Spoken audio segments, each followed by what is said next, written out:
নিজের শালীর মেয়েকে বাড়িতে রেখে লাগাতার ধর্ষণের অভিযোগ। অভিযুক্ত মেশর আমৃত্যু কারাদণ্ডের নির্দেশ দিল আদালত।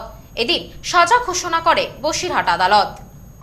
নাবালিকাকে লাগাতার ধর্ষণে দোষী মেশোকে আমৃত্যু কারাদণ্ড সাজা দিল আদালত। শুক্রবার বসিরহাট আদালতের পক্সো কোর্টের বিচারক এই নির্দেশ দেন। পাশাপাশি দোষীকে 5 লক্ষ টাকা জরিমানা করেছে আদালত। ঘটনাটি ঘটেছিল 2018 সালে। জানা গিয়েছে বাগজোলা এলাকায় মাসির বাড়িতে এসেছিল বছর 13 নাবালিকা। প্রায় 3 মাস মাসির বাড়িতে ছিল সে।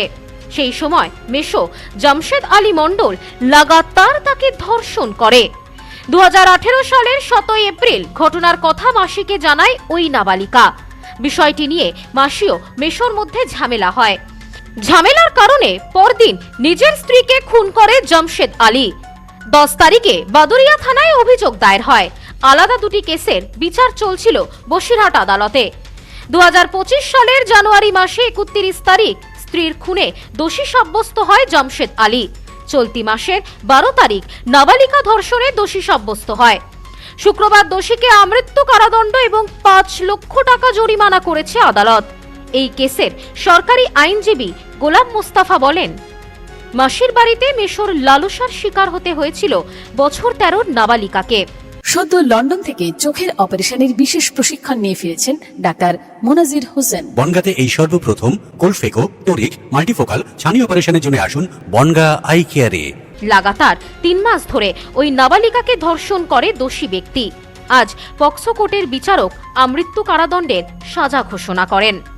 এই নাবালিকা ও শালীর জামশেদ আলী তার শালীর 13 বছরের নাবালিকা কন্যাকে 3 মাস ধরে ধর্ষণ করতে থাকে, ভয়ভীতি দেখিয়ে 3 মাস ধরে ধর্ষণ করতে থাকে। এইটা ধরা পড়ে এবং সে তার মাসিকে জানায়। জানানোর পরে 10/4/2018 তারিখে বাদুরিয়া থানায় লিখিত অভিযোগ করে।